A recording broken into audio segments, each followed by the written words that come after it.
నిస్వార్థమెంత గొప్పదో ఈ పదము రుజువు కట్టదా, సిరాలు లక్ష వంపదా చిరాక్షరాలు రాయదా, నిసీధి ఎంత చిన్నదో నీ కంటి చూపు చెప్పదా, నీలోని వెలుగు పంచగా విశాల నింగి చాలదా.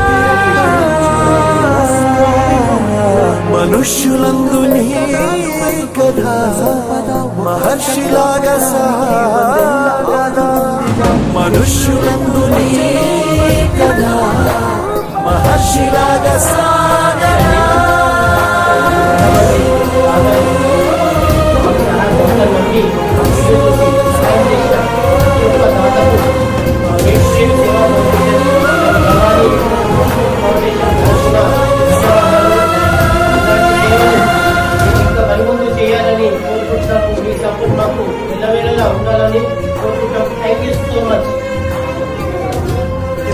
లక్ష వంపదా చిరాక్షరాలు